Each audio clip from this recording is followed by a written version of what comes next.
A familiar place, shrouded in mystery.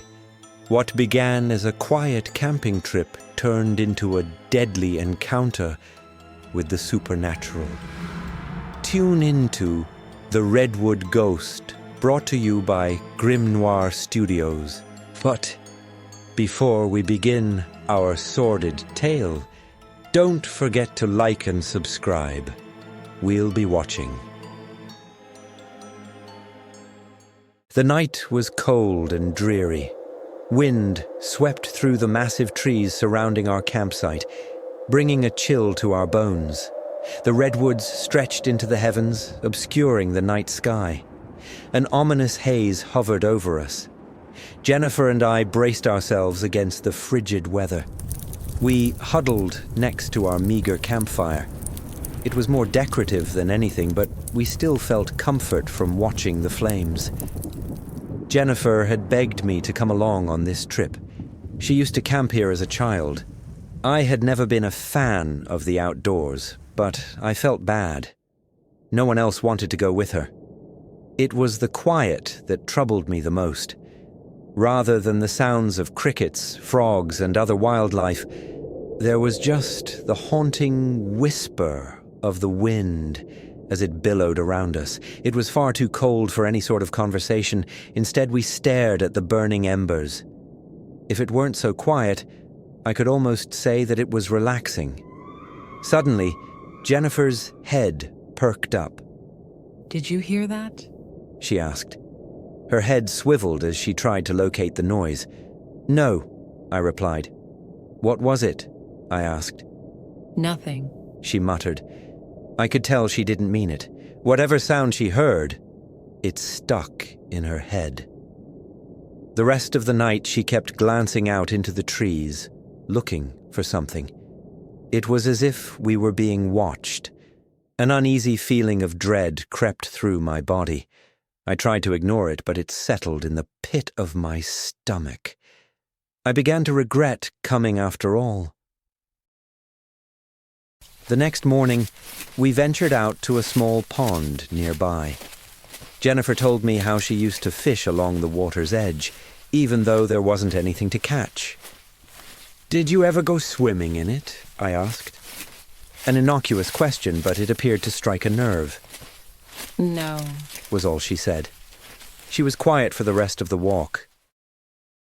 The pond itself was quite small. A tree had fallen into it, and other debris lined its banks. Plastic bags floated on the surface, along with branches and twigs. Jennifer sighed in disappointment. This was a bust. Even with the sun shining, there was still an eerie presence permeating the air. Perhaps it was the trees. They covered the ground in perpetual shadow.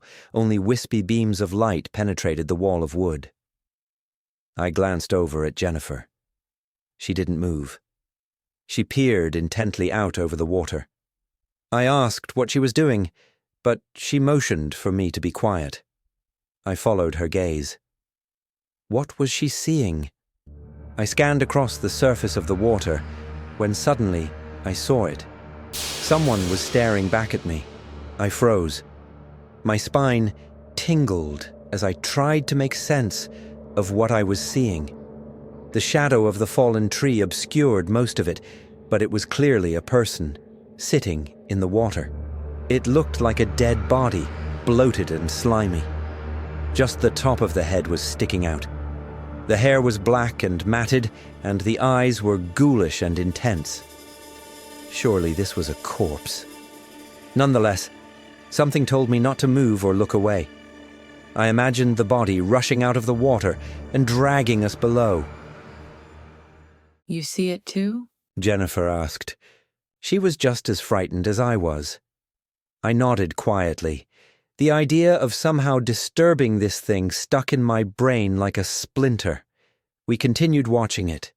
Its piercing, yellow eyes forbade us from looking anywhere else. "What should we do?" I whispered. Jennifer and I glanced at each other. I could see the fear in her eyes. We turned our attention back to the body. It was gone. My stomach dropped. I heard Jennifer gasp. She couldn't see it either. Run! Without thinking, I sprinted away from the water. Fear and adrenaline clouded my thoughts. The uneven terrain threatened to knock me down, but I pushed forward. Trees and brush were a blur. My heart pounded through my chest. I ran as far as I could. When I finally stopped, my whole body was burning. I gulped down air so fast that I thought I would choke. My legs felt as if they would split apart at the seams. I doubled over to try and regain my composure.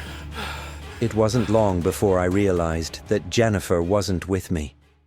I snapped to attention, searching through the trees for any sign of her. I thought she was right behind me. I started to retrace my steps. I felt like calling out to her, but something told me to stay quiet. Suddenly, I spotted her in the distance. She had been wearing a red jacket. It stood out like a beacon. As I approached, she moved behind some trees. I tried spotting her again, but it was as if she disappeared. I moved around to get a better angle, but there was nothing. Was I crazy? Suddenly, I heard something behind me. My body went cold as the blood drained from my skin. I could feel the icy presence of someone, some thing, standing behind me. Every fiber of my being screamed at me not to turn, but I couldn't help myself. I had to know what it was. I tried to pretend that it was nothing, but I didn't believe it. I craned my neck as far as it could turn. Fear gripped my body, holding it in place. Our eyes met. Cold, lifeless, yellow eyes stared back at me. It stood there for a moment, still dripping with water. I tried to scream, but nothing came out. In a flash, it lunged. Pain ripped through my flesh as I tried to fend it off. It was too late.